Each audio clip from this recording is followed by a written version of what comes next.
Hi folks, it's Scott here from the Celtic Report SM Media Celtic channel, and I'm here to review Celtic's impressive 4-1 away victory over Hearts at Tynecastle. Again, just shows with a Celtic team, just such an impressive performance. Probably, I would say, the best performance of the season so far. I thought, passing wise, the tempo, I thought the speed of the passing I thought was really good. I thought Celtic were just on it from the word go. I don't think this is a good Hearts side, but Celtic were so good today. They can really take a lot of confidence from that.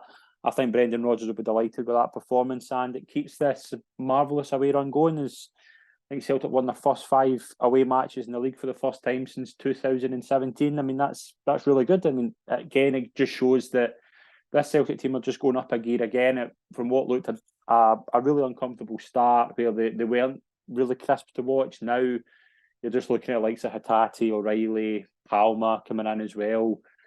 They just look a really cohesive unit, and it's really impressive. To start off with the team selection, I think it's a team we all would have picked, to be honest. I think obviously Scales keeping his place. I thought again, really good and really good again, playing really well against next to Carter Vickers. Hearts didn't really offer much until late in the second half, but anything that was put in front of the Celtic defence, they were handling no problem.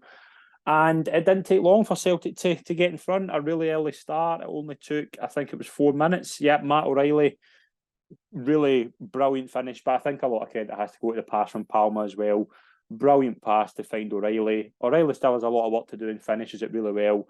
O'Reilly's been the star of the season so far. He's just been magnificent. I think that's 6 goals in the league for this season so far. He's just another player who's just going up a gear, and you can see the likes of kind of Rodgers playing him in a bit more of an advanced role. It's working a treat for him. I think he's been the star of the season so far. Celtic, again, just keep it going. 23 minutes. Hatate, who I thought was excellent again as well, plays along the right hand side.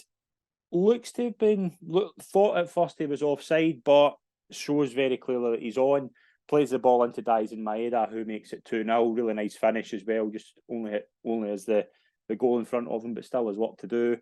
And it's 2-0 Celtic. And to be honest, it was fairly easy. It was a fairly easy first half. I thought Celtic were just on top. Hearts were woeful. Let's be honest. I don't think that's Stephen Naismith's going to be there much longer for them. But Celtic obviously had to. It wasn't a case of they were up against nothing. Celtic were really, really good in terms of the level of passing, just a level of intent. Really good. Getting into the second half, very much first 10 seconds, Hearts already have a penalty away. Regards to the penalty, I think we can all say it's probably soft. I think Kyogo goes down way too easily. But again, it's a VAR gives it, so fair enough. It's 2-0. It then goes up to Hatate, takes the ball. You're thinking it's going to be a comfortable 3-0 game over. Hatate hits the post.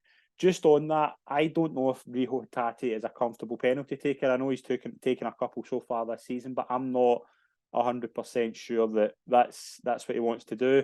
I think it'll be very unlikely we'll see Hatate on penalties going forward. I think he looked uncomfortable.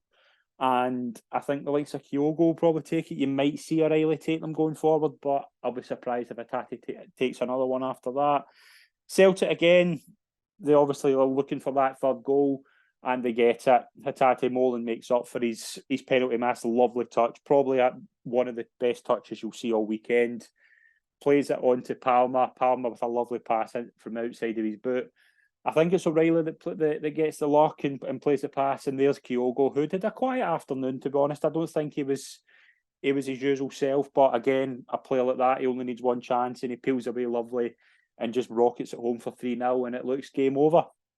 Hearts do grow into the game a wee bit. They have a kind of decent 10 minutes passage of play, and Maeda makes a bit of a mistake and gifts it into Lauren Shankland, who still has a lot to do, but finishes it really well to make it 3-1.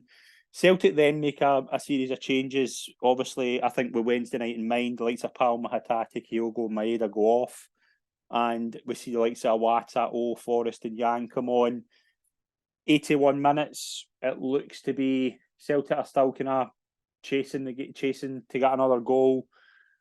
Forrest plays a pass in, has a couple of chances, should really score one of them, but Awata takes advantage, roll kicks it into his area. Hawata, lovely finish to make it 4-1, and that kills the game off. And it's a massive 3 points for Celtic. And again, it keeps that 7-point lead at the top.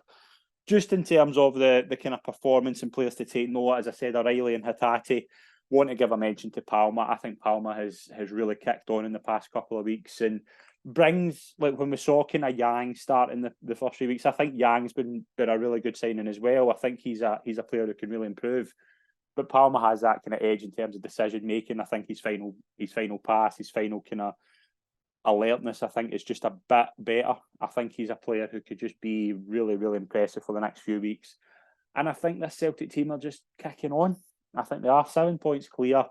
Been to Ibrox, been to Pittodrie, been to Tynecastle now, and picked up 9 points for those 3 games. That's massive. And Easter Road coming up on Saturday as well.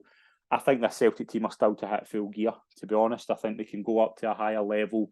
You've got the likes of, I thought everybody today, like the likes of McGregor, O'Reilly, Hatate, Palma, even Liam Scales as well, another one who I just think's kicked on as well, looks to be a real asset now in terms of, like, I think that was a worry with likes of Starfelt left while the new guys adapt, but it's Scales who's come in and looked really comfortable and looks as if he's been playing at that position for a long time. And again, that's what Rodgers will be looking for. He'll be looking to obviously improve the players that are there just now and kind of build the talent that's there. I think a lot of positives to take today. I think that was Celtic's best performance of the season so far, and I think it can only get better. And again, we'll be looking at that with further analysis. You'll have the player ratings going out on the website on Monday. Tuesday, we'll have the Celtic podcast, the Celtic Report podcast will come back. And I'll be back on Wednesday night to do another one of these post matches after the Atletico Madrid game. And thanks very much for listening, folks. We'll see you all soon. Cheers.